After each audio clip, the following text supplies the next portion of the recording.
Beredar informasi di dunia maya, Rumah Sakit Universitas Erlangga menutup layanan penerimaan rujukan pasien COVID-19. Namun kondisi ini dibantah pengelola. Hingga saat ini, Rumah Sakit Erlangga yang masih melakukan operasional dan pasien berdatangan untuk berobat.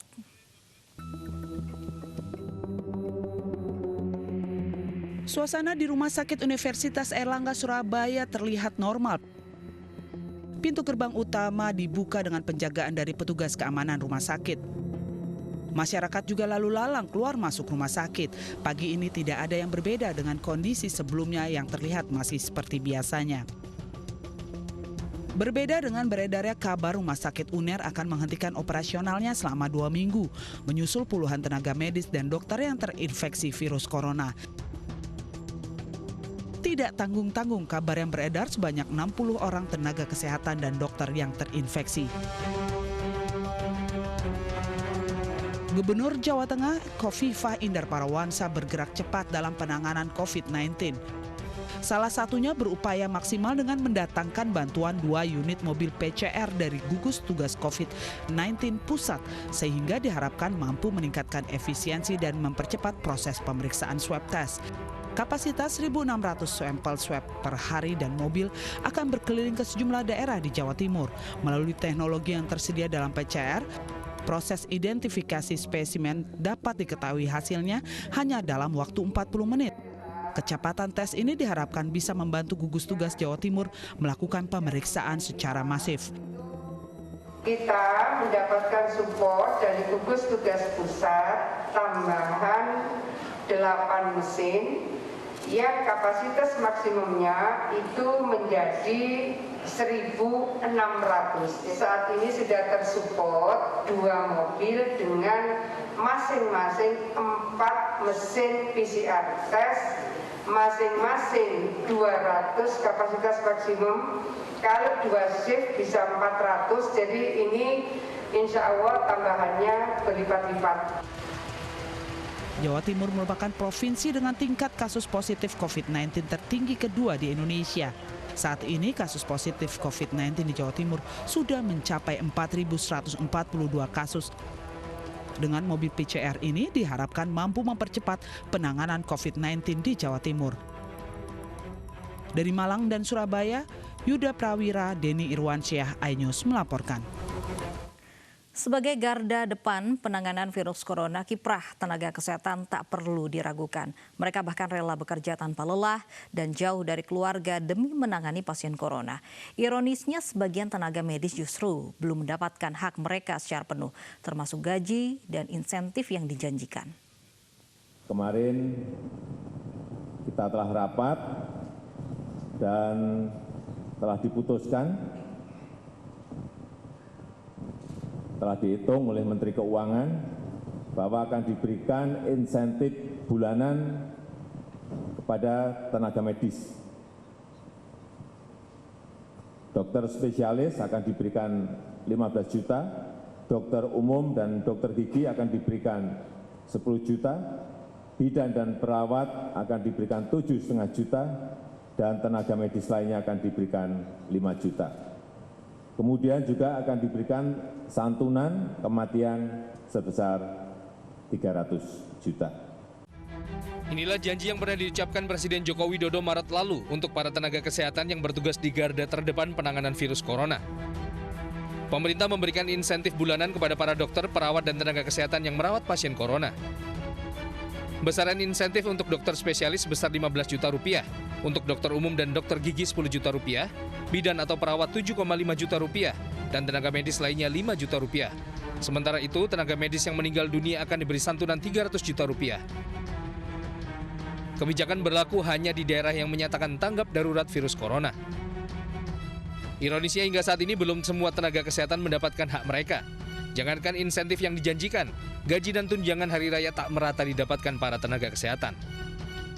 Padahal tenaga kesehatan telah mencurahkan semua kemampuan dan upaya terbaik untuk menangani pasien corona di tanah air. Mereka bahkan rela bekerja tanpa henti dan berjauhan dengan orang tercinta di rumah. Bahkan dari data PBID, PPNI, dan gugus tugas penanganan corona, lebih dari 50 tenaga kesehatan gugur selama pandemi. Mereka meninggal karena terpapar virus corona saat bertugas menangani pasien.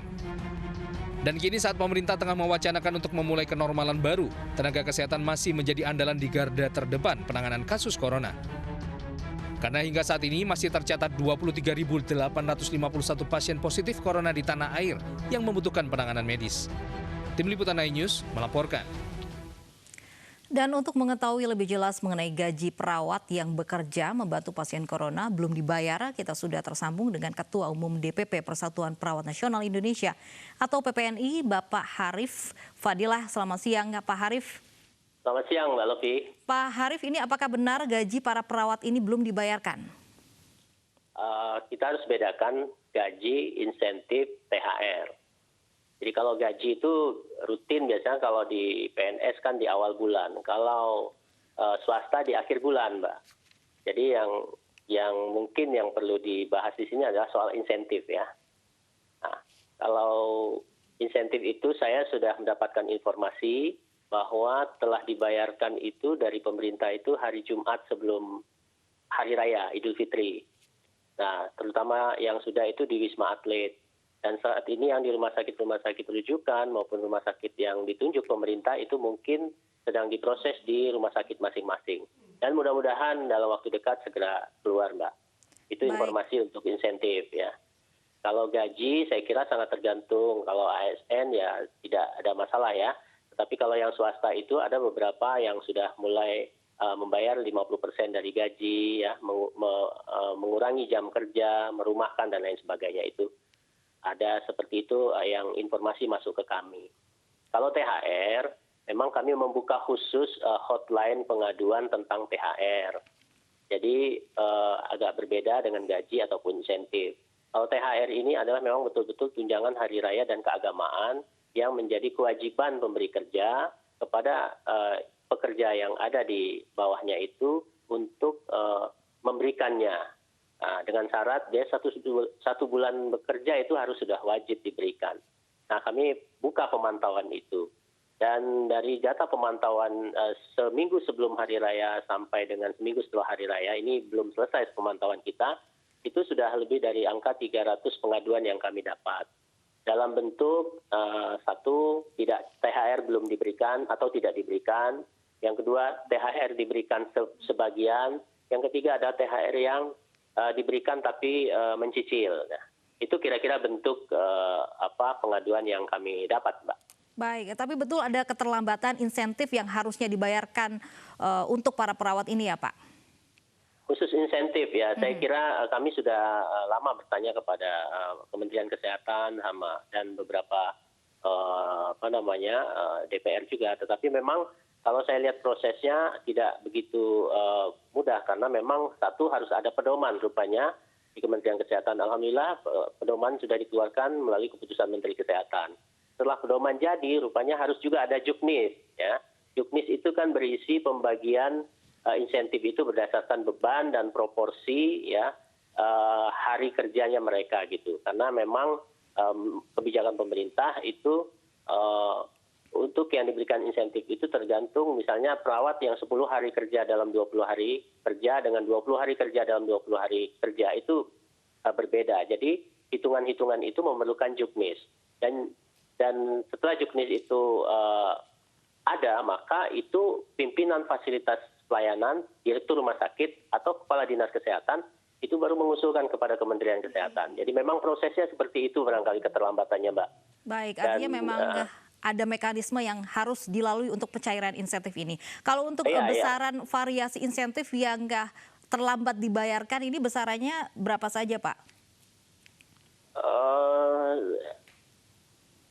Saya kira ada berbeda. Misalkan di Rumah Sakit Darurat Wisma Atlet, itu kan mereka berdasarkan kontrak 30 hari kerja, kemudian 14 hari karantina. Nah itu kalau tidak salah keterangannya itu menjadi dihitungannya adalah 1,5 bulan kan begitu.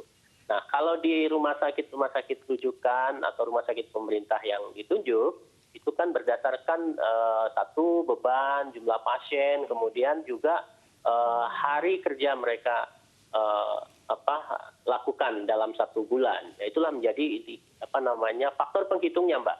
Jadi praktis kemungkinan tidak sama dan saya belum bisa mendapatkan jumlah nominalnya. Nah, yang kami dapat dari penjelasan Bapak Presiden kan jumlahnya 7,5 untuk perawat. Nah, tapi faktualnya kan kalau 7,5 itu kalau dia full dalam 1 bulan. Kalau 1 bulan hitungannya saya tidak tahu pakai apakah 25 hari atau 22 hari begitu. Jadi kalau 22 hari full bekerja dalam 1 bulan kemungkinan dapat 7,5 juta. Tapi kalau berkurang dari 22 hari maka dia akan proporsi yang didapatkan. Itu menurut saya baca pada juknis yang ada begitu, Mbak. Baik, hingga saat ini ada berapa jumlah perawat yang belum mendapatkan insentif, Pak?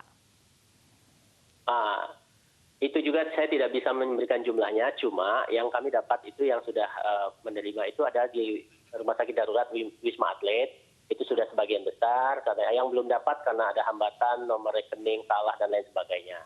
Tapi di rumah sakit rujukan saya juga belum mendapatkan informasi, tapi dari kemarin itu katanya belum mendapatkan.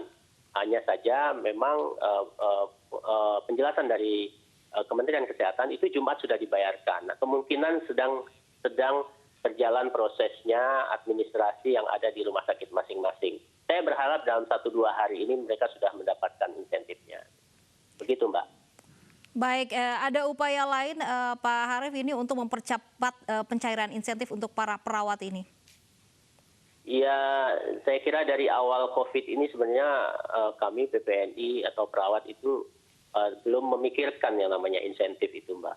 Tapi karena sudah dijanjikan ya jadi sudah masuk telinga dan itu menjadi sebuah harapan gitu ya. Oleh karena itu ya kita berharap ini bisa dilaksanakan sesuai dengan apa namanya yang diatur oleh pemerintah gitu. Karena memang kita juga manusia yang tidak juga banyak kecukupan, keperluannya juga ada, dan kita juga tentu harus memikirkan keluarga. Saya pikir ini menjadi penting untuk bisa dilaksanakan gitu, Mbak. Dan tentu kita advokasi, ya kita berkomunikasi kepada pihak-pihak yang memang punya kewenangan untuk ini. Gitu, Mbak. Baik, terima kasih Pak Harif. Ini merupakan harus fokus terhadap upaya yang dilakukan para tenaga medis sebagai garda terdepan penanganan virus corona. Ya. Di saat dunia masih menantikan vaksin bagi kesembuhan pasien COVID-19, terapi plasma konvalesen menjadi perbincangan hangat. Prosedur yang dianggap ampuh mengatasi virus corona ini berisi antibodi yang terbuat dari plasma darah pasien yang telah pulih dari infeksi virus COVID-19. Rumah Sakit Pusat Angkatan Darat Gatot Subroto, Jakarta menjadi rumah sakit rujukan pertama di Indonesia yang telah menerapkan terapi ini. Dan berikut informasinya. Awalnya dimulai dari kita mengambil donor pasien yang sesuai dengan kriteria inklusi sebagai donor, kemudian diambil dari pasien dimasuk ke sini, diambil plasma darahnya itu oleh dengan cara aferesis namanya. Saya mengajak para pemirsa untuk melihat liputan eksklusif Prime Show Ira Kusno di iNews TV Kamis 28 Mei 2020 pukul 18.30.